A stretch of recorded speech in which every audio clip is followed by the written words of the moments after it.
नमस्कार, टाइम 24 बिहार देख रहे हैं आप। मैं हूं शाहिद रजा। सीतामढ़ी के अंदर लोकसभा का चुनाव था, 5वें चरण का मतदान आज यहां लगभग ख़त्म हो चुका हुआ है। सिर्फ 10 मिनट रह गया हुआ है और जो मुझे जानकारी मिल रही है कि जो सीतामढ़ी के अंदर अब तक का जो मुझे अपडेट मिला है वो 47% मतदान हुआ है। आगे जो भी आएगा उसकी भी खबर आपको हम दिखाएंगे। लेकिन इस बार जो लोग वोट डाला है, आखिर उनके मन में पनप क्या रहा था, क्या सोचकर उन्होंने ईवीएम का बटन दबाया है।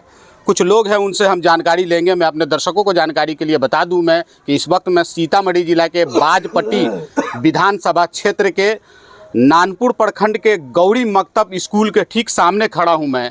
और वोट डाल करके जो कुछ लोग बाहर निकले हैं, वो लोग जो ईवीएम का बटन दबाए हैं, आखिर वो क्या सोचकर बटन दबाए हैं। मैं अपने दर्शकों को फिर से जानकारी के लिए बता दूं कि लगातार जो बिहार के अंदर चुनाव हो रहा है, उस चुनाव के अंदर घमासान मचा हुआ है।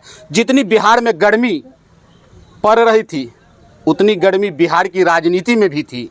तो कुछ लोग हैं, उनसे हम जानकारी लेंगे। क्या कहेंगे सर, इस बार जो ईवीएम का बटन दबाए हैं, क्या मन में पनप रहा था आपके? सबसे पहले मैं धन्यवाद देता हूं। आपका चैनल हम लोग देखते हैं व्हाट्सएप पर, फेसबुक पर, और ये पूरे बिहार में देखा जाता है। बहुत अच्छा आप जो ये मैं चला रहे हैं चैनल, निष्पक्ष होके आपने चलाया है और किसी का यानी भेदभाव इसमें नहीं है, कोई सरकार की तरफदारी नहीं है। अभी जो हम लोग ने जो वोट किया है वो लोकतंत्र की रक्षा के लिए किया है। देश में जो बेरोजगारी है, जो गरीबी है, भुखमरी है, जो शिक्षा की कमी है, उस पर वोट किया है। हम लोग ने जो मोदी सरकार उसके ख़िलाफ़ में वोट किया है। पहले सब उसमें समर्थन में वोट करते थे, लेकिन इस बार जो है बदलाव नज़र आ रहा है। पूरा हम लोग भी देख रहे हैं, पूरा सीतामढ़ी और ये नानपुर प्रखंड का गौरी गांव है, और गौरी गांव में समझिए 95% वोट जो है इंडिया गठबंधन को गया है। और यहाँ के लोगों ने राहुल गांधी और तेजस्वी यादव, लालू यादव पर विश्वास किया है। जो इंडिया गठबंधन का जो मैनिफेस्टो है, मैनिफेस्टो में उन्होंने जो कहा है, गैस सिलेंडर का दाम कम करेंगे, 500 रुपया करेंगे, हर महीने वरिष्ठ महिला को 8300 रुपया देंगे, और बिजली बिल 200 यूनिट करेंगे फ्री। तो ये सब जितनी योजना है किसानों के लिए, तो बहुत अच्छा ये जो है मैनिफेस्टो रहा है राहुल गांधी का। और उन्होंने जो देश में मेहनत किया, हम लोग सब मीडिया के माध्यम से, सोशल मीडिया के माध्यम से देख रहे हैं।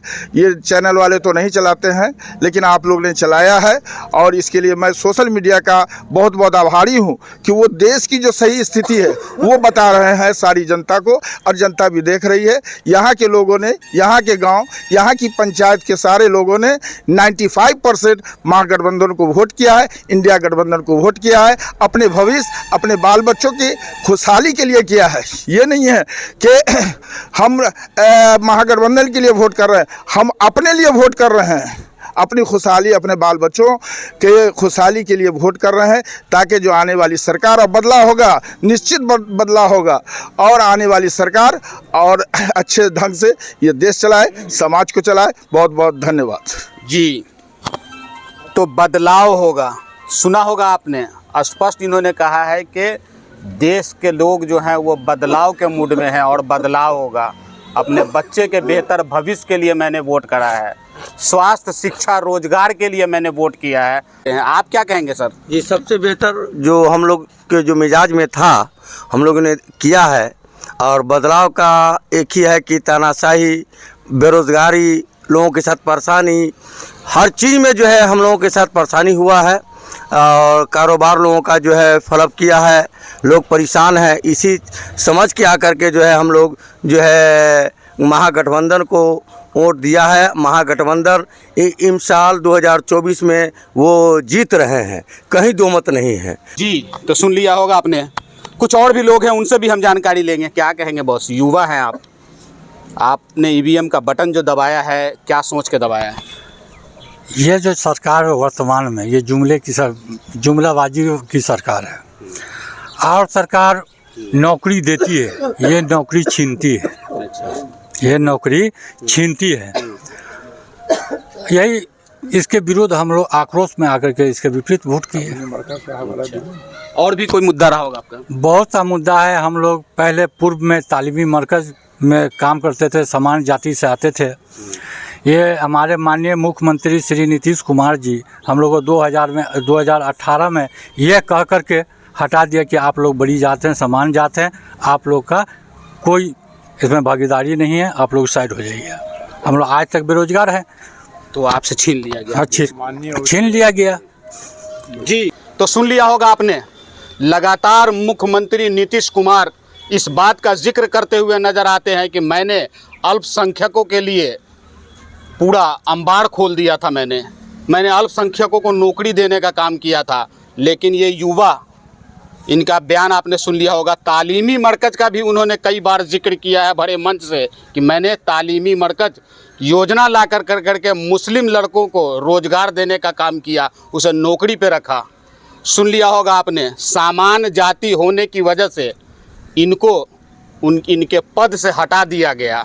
मैं अपने दर्शकों को जानकारी के लिए बता दूं कि माननीय उच्च न्यायालय का आदेश है कि इन लोगों को दोबारा बहाल किया जाए और इनका अगला पिछला जो भी वेतन है वो देते हुए बहाल किया जाए। उसके बावजूद जो बिहार सरकार है वो इन लोगों को लगातार दौड़ाती रही और वादे पे वादे करती रही, लेकिन इन लोगों को दोबारा वापस नहीं लिया गया। और इन लोगों को जो हटाया गया वो ये बोल करके हटाया गया कि आप अल्पसंख्यक में सामान्य जाति से आते हैं, आपकी बहाली गलत हो गई है।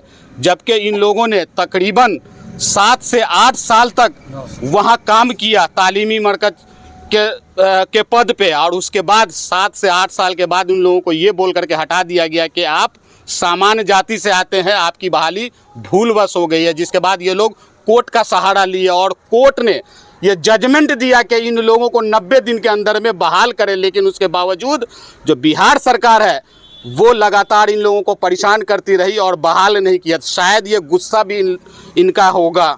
जी, आप क्या कहेंगे?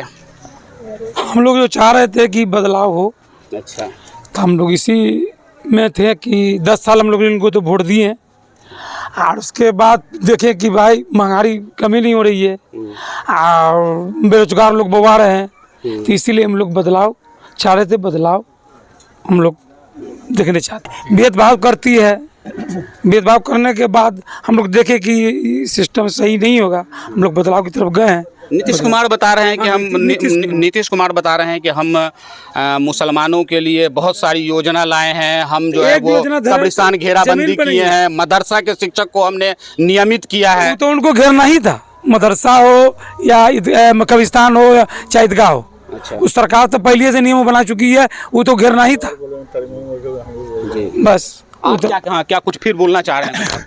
तालीमी मरकज़ के बारे में ये कहना चाहते हैं कि नीतीश कुमार सरकार में ही तालीमी मरकज़ की बहाली हुई थी, और इनके माननीय मंत्री शाहिद अली खां जो उस वक्त अल्पसंख्यक कल्याण मंत्री थे, और इनके द्वारा ही, ये सरकार के ही द्वारा बहाली की गई थी। उसके बाद उनके मरने के बाद ये हुआ, कैसा बदलाव हुआ कि सब तालीमी मरकज़ के जितने भी उनको चिट्ठी भेज दिया गया कि ये भाई ये बड़ी जाति के हैं। मैं कह रहा हूँ कि इसका मतलब ये हुआ कि अल्पसंख्यक विरोधी है। इसमें जात पात का तालीमी अल्पसंख्यक टोटल एक होते हैं। हम लोग का ये है कि अल्पसंख्यक में कोई बड़ा छोटा नहीं है, सब एक बिस्तर इस पर दस्तरखान पर खाने वाले, तो इसमें छोटा बड़ा के क्या बात है। और तालीम में तो ये सब होनी ही नहीं चाहिए। तो इतना बेरोजगार हो गए हैं, सबका रोजगार चलता था, भले 7,000 8,000 5,000 जो ही मिलता था महीना, उनके बाल बच्चों का रोजी चलता था। लेकिन ये सरकार, जो सरकार होती है, रोजी देती है, नौकरी देती है, और ये नीतीश कुमार लोगों का निवाला छीना है, सबके बाल बच्चे का रोटी छीना है। इसका जवाब जनता दे रही है। जी, तो मुसलमान एक दस्तरखान पे खाना खाते हैं, उसमें कोई अगड़ा पिछड़ा नहीं होता है, कोई भेदभाव नहीं होता है। सीधा सीधा इन्होंने माननीय मुख्यमंत्री नीतीश कुमार पे इल्ज़ाम लगा दिया है कि मुसलमानों को बांटने की कोशिश की। हमारे बेरोजगार जो युवा हैं उनको रोजगार दे करके और उनके मुंह से निवाला छीनने का काम किया। सीतामढ़ी के अंदर जो लोकसभा के प्रत्याशी है, दो के बीच में सीधी टक्कर है। अब किसके सर पे ताज पहनाया जाएगा वो तो खैर आने वाला वक्त बताएगा। दोस्तों, कैसी लगी ये खबर अगर आप अभी तक हमारे चैनल को सब्सक्राइब नहीं किए हैं तो सब्सक्राइब कर लीजिए। अगर आप हमें फेसबुक पर देख रहे हैं तो फॉलो कर लीजिए, ताकि बिहार के तमाम छोटी बड़ी खबर सबसे पहले आप तक पहुंचती रहे। जय हिंद, जय भारत।